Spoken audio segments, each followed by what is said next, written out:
우선 첫 번째로 탈모약에 대해서 사실 건강보험 적용하는 거는 저는 괜찮다고 생각을 해요. 또 워낙 그 탈모 때문에 고민하는 분들도 많고, 또 탈모가 이제 더 이상 어떤 미용적인 목적보다는 약간 뭐 질병, 질환, 또 많은 분들께서 고민하는 부분이기 때문에 또 약을 또 장기적으로 먹어야 되지 않습니까? 그래서 원론적으로는 저도 이제 역시 뭐 보험 적용이 되면 아무래도 또 찾는 분들도 많을 것이고, 조금 더 탈모약에 대한 인식이라든가 저변 확대가 될 거로 생각이 됩니다. 그래서 뭐 탈모약 자체에 대해서 뭐 보험 적용을 하고 또 많은 국민들하고 많은 환자분들에게 혜택을 주는 거, 이런 부분은 굉장히 찬성을 하지만, 사실 현실적인 문제가 있죠. 이게 작년 이렇게 이슈된 게 아니라 사실 그 전부터 계속 이런 논의들이 있어 왔고, 또 많은 탈모 환자분들, 그리고 또 이런 탈모 관련 학회에서 이런 얘기들이 있었지만, 쉽게 하기 어려운 게 건강보험이라는 것이 탈모 환자분들만 아니라 이제 여러 중증 환자라든가 뭐 희귀암 이런 여러 분야에 쓰이다 보니까 그런 재정적인 부분에 있어서 이제 그런 부분이 좀 문제가 됐었고요. 그래서 일단 원칙적으로는 찬성하지만 앞으로 이런 것들이 현실적으로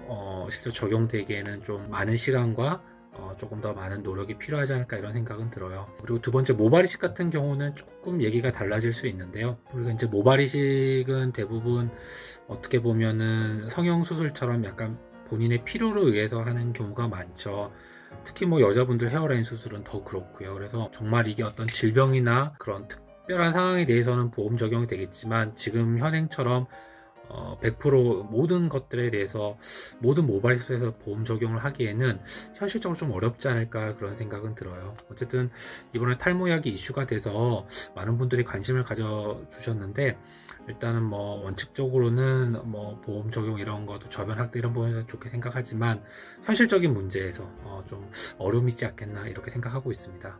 가격적인 면에서는 탈모인들이 혜택을 보는 게 가장 큰 장점이에요. 이게 뭐 탈모약 저렴해지고 보험 적용되면요, 그리고 모발이식 적용되면 저렴해지고, 이게 뭐 무엇보다 큰 장점인데, 단점은 보험 적용을 받는다는 건 어쨌든 정부가 컨트롤하는 거에 들어간다는 거죠. 이제 기준점이 생길 겁니다. 누구는 어떤 상황에서 어떻게 적용을 받고 못 받고, 이게 생길 테니까 초기에 아주 애매한 사람들이 처방이나 모발 이식에 있어서 보험 적용을 받기는 좀 어려울 거고요. 중등도 이상의 어떤 탈모에 있어서는 가능할 수도 있습니다. 개인적으로는 보험 재정이 그렇게 넉넉하지 않아서 여기 적용시킬 것이 과연 있을까, 이게 진짜 가능할까 생각을 해봤는데, 뭐 그건 사실 알 수가 없죠. 국회에서 통과가 되면 되는 거니까요. 근데 됐을 때 장단점에 대해서만 저는 좀 생각을 해봤어요. 그래서 됐을 때 장점은 비용이 저렴해지는 것, 환자분들에게 있어서. 그리고 단점은 적용을 받는 기준점들이 생긴다는 거. 그렇게 두 가지로 나눠서 설명드릴 수 있을 것 같습니다. 일단은 쉽진 않을 것 같아요. 사실은 이제 탈모라는 부분이 이제 어떻게 보면 약간은 이제 미용적인 부분도 있고, 사실은 건강보험이라고 하는 거는 정말 우리가 몸이 아파서 우리 생명에 달린 것들, 죽고 사는 문제에 관한 것들, 근데 이제 치료비가 비싸다 보니까 그런 치료를 혹시나 못 받는 분들을 위해서 어떤 금액을 조금 더 이렇게 투자를 해야 되지 않을까, 이런 개인적인 생각은 있고요. 물론 이제 뭐 재정이 충분하다면 사실은 탈모라는 것 자체도 사실은 정말 죽고 사는 병은 아니지만 정말 굉장히 심적으로 스트레스가 받는 병은 맞거든요. 그래서 뭐 재정이 충분하고 뭐 우리나라가 더 그렇게 된다면야 가능하겠지만, 현실적인 시스템에서는 조금 어렵지 않나 싶고요. 그 다음에 이제 여러 가지 문제가 있어요. 사실은 약을 처방하는 데 있어서 일단 제일 중요한 건 기준이 좀 명확해야 되거든요.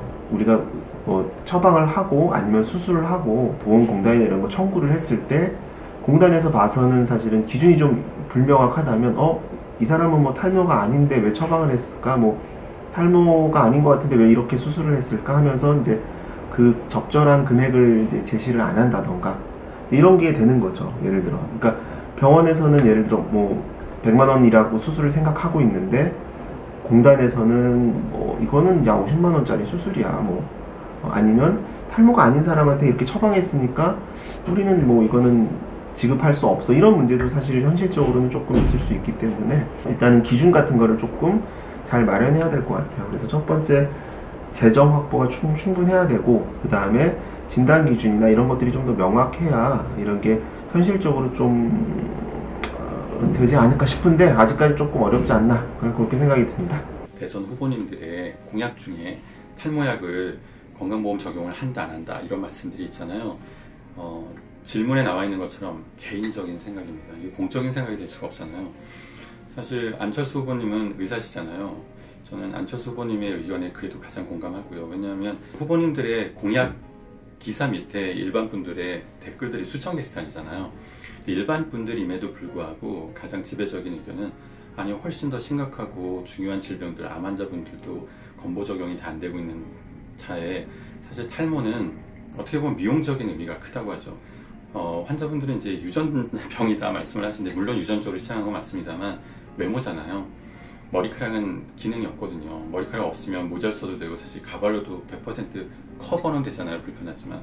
근데 암 환자분들은 원래의 모습으로 원래 건강으로 돌아갈 수 있는 방법이 없잖아요. 희귀질환도 마찬가지고 한번 투약하는데 1억 5천만 원짜리 약이 있다고 하는데 건보 적용이 안 돼서 결국은 약이 있는데도 불구하고 결국 돌아가실 수밖에 없는 상황들도 있는데 그 1천만 명에 해당하는 탈모 환자들에게 건보 적용으로 예산을 만약에 집행을 한다고 하면 수조 원의 그 진짜 희귀질환 혹은 중환자 분들에게 돌아갈 수 있는 기여 혜택이 그만큼 줄어들 거 아닙니까?